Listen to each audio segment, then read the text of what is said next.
2008 में मेरी शादी हुई तो मैं सोचती थी मुझे भी बच्चा हो जाए, लेकिन बहुत दवाखाना करने के बाद भी मुझे बच्चे कंसीव नहीं होते थे। डॉक्टर ने कहा था एक साइड की ट्यूब ब्लॉक है करके।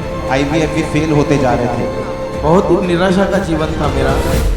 अपोस्टल जी, इस बहन का नाम संगीता है और इनके साथ इनके हस्बैंड है जो पास्टर हैं, महादेव कांबले इनका नाम है। बहुत ही अमेजिंग टेस्टमनी अपोस्टल, यानी कि अप्रैल 2008 में इनकी शादी हुई। उसके बाद जब इन्होंने बेबी के बारे में सोचा तो ये बहन कंसीव नहीं कर पा रहे थे, और जब हॉस्पिटल में गए डॉक्टर के पास तो डॉक्टर ने जब अल्ट्रासाउंड करी तो चेक करने के बाद उन्होंने बताया कि इनकी फैलोपियन ट्यूब्स ब्लॉक हो चुकी हैं। ये स्टार्टिंग हुआ 2008 में जब आपकी शादी हुई। अब ईयर बाय ईयर बताएं कैसे आप उन चीज़ों से निकले, पहले क्या सोचते थे, फिर क्या हुआ? 2008 में मेरी शादी हुई तो मैं सोचती थी मुझे भी बच्चा हो जाए, लेकिन बहुत दवाखाना करने के बाद भी मुझे बच्चे कंसीव नहीं होते थे। डॉक्टर क्या बोलते थे? सोनोग्राफी करने के बाद डॉक्टर ने कहा था एक साइड की ट्यूब ब्लॉक है करके।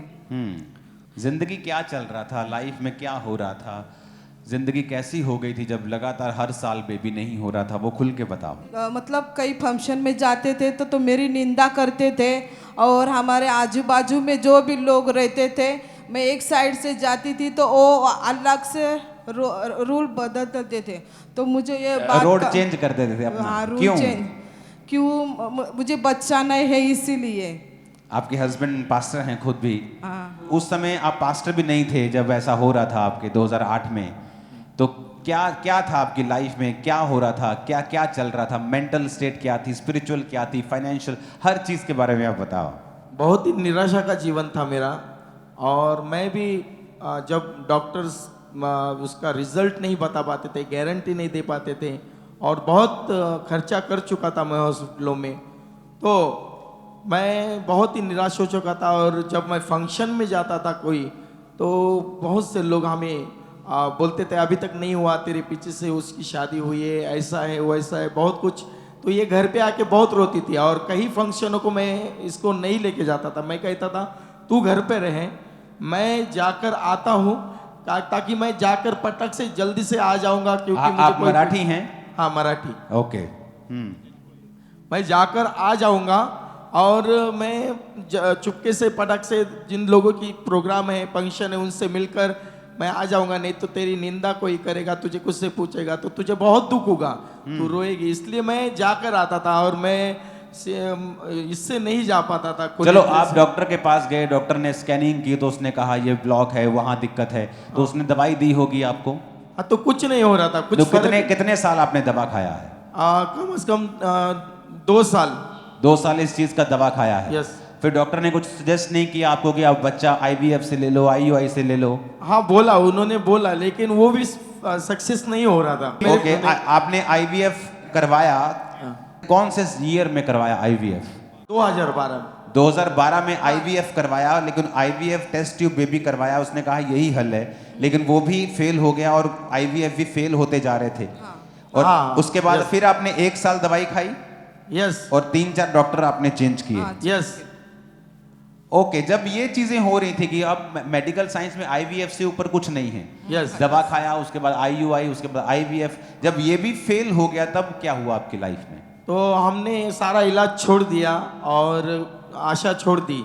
और उसके बाद कोई हमें मिला कि आप यीशु मसीह को प्रेयर में जाना, आप यीशु मसीह पे विश्वास करना, आपको यीशु मसीह ज़रूर आपके जीवन में काम करेगा। और मैं प्रेयर में जाने लगा, और प्रेयर में जाते जाते जाते ऐसे मुझे 2 साल 3-4 साल बीत गए प्रभु में।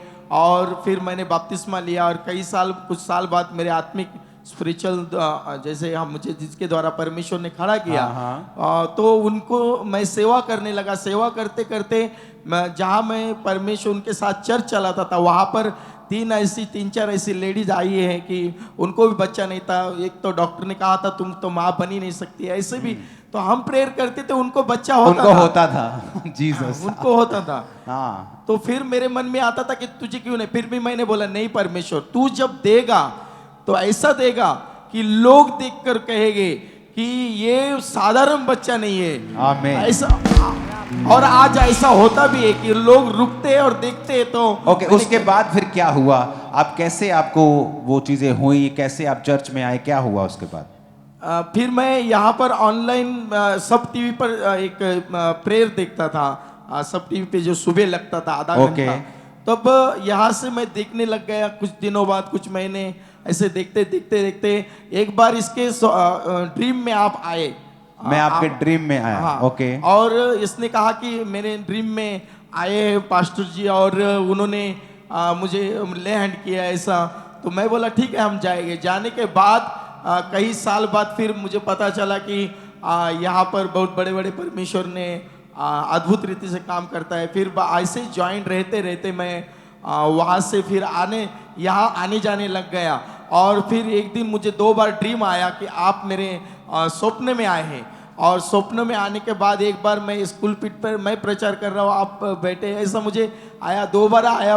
मैंने कहा परमेश्वर अगर तेरी तरफ से ये स्वप्न है तो मुझे 2 बार आने दे। 2 बार जब स्वप्न आया तो मैं आपका वेलकम कर रहा हूँ कोई शहर में। ओ, तारीफ करो खुदावंद। देखो स्पिरिचुअल कनेक्शंस, देखो कि आप किसी के द्वारा बचे हैं और परमेश्वर उसके बाद मैं आपके सपने में आता हूं, ले हैंड करता हूं, और उसके बाद आपके सपने में फिर आता हूं और आप कहते हैं परमेश्वर अगर ये कनेक्शन तेरी ओर से तो मुझे सेकंड बार फिर सपना आए, तो आपको सेकंड बार फिर स्वप्न आया।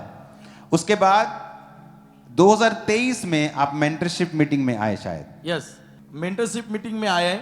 और मेंटरशिप मीटिंग में मुझे नहीं पता था मुझे मेंटरशिप लेना है, पर मैं बोला मैं वहां पर जाकर मैं देखूंगा। और यहाँ पर आया तो मैंने किसी को कुछ नहीं बोला, लेकिन एक भाई मुझे मिले और बोले भाई आप मेंटरशिप में ज्वाइन हो जाओ। तब मुझे कुछ समझ में आया कि यहाँ शायद मुझे मेंटरशिप लेनी है। और मैंने मेंटरशिप ली और उसके 6-7 महीने बाद मेरी सेवकाई बढ़ने लग गई। मुझे और 3 ब्रांच अलग से मिले और ग्रोथ होना शुरू हो गया। और 1 महीने बाद मेरी वाइफ का रिजल्ट आया कि वो प्रेग्नेंट है। ओह जीसस। जब प्रार्थना हो रही थी बेबीज के लिए और आपने उस प्रेयर को रिसीव किया, जिनके बेबीज नहीं, मैं घोषणा करता हूं, आप जानते हैं यीशु मसीह का लहू जो कोड़ों से निकला वो आपकी बीमारी का इलाज है। यीशु मसीह नासरी के नाम में मैं हुक्म देता हूं आपके गर्भ को, ऐ बांझपन, आज से तेरे और इस बहन के बीच में यीशु का लहू खड़ा है।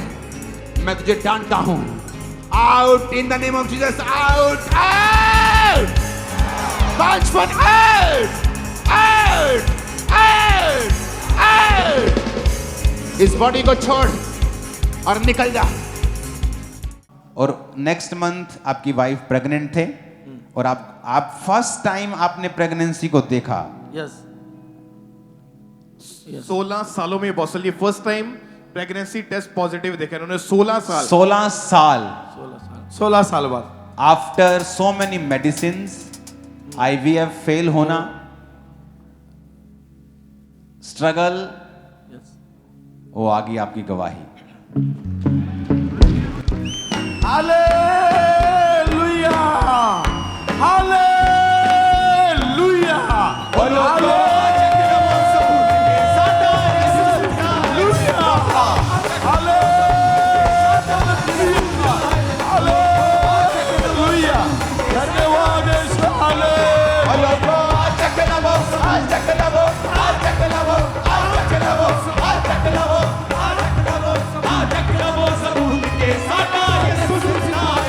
आवाजें हालेलुया खड़काओ जरा, हालेलुया।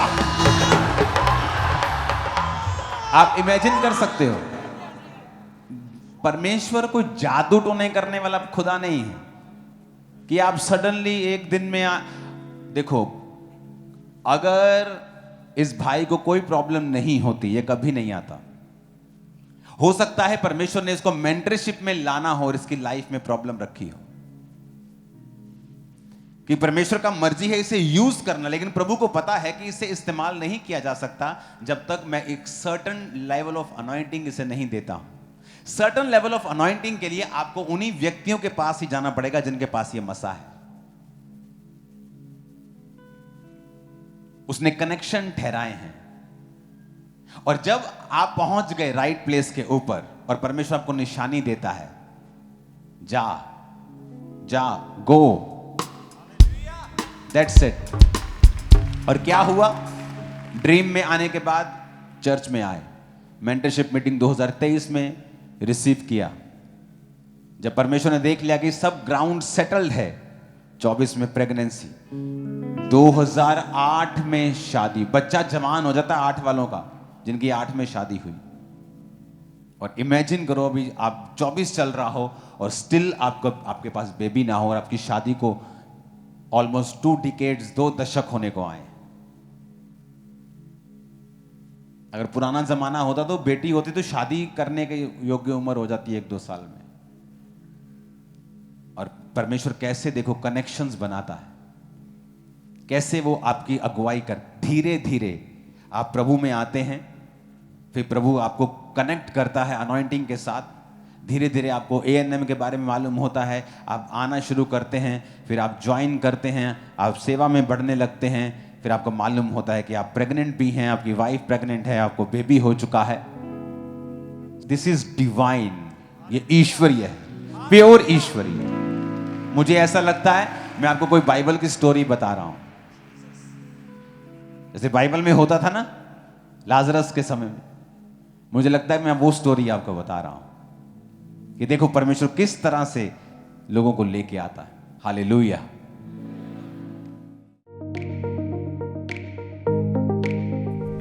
आप हमारे YouTube चैनल को अभी सब्सक्राइब करें और बेल आइकन को दबाना ना भूलें, ताकि हर एक नई अपडेट और अनाउंसमेंट सबसे पहले आप तक पहुंच सके।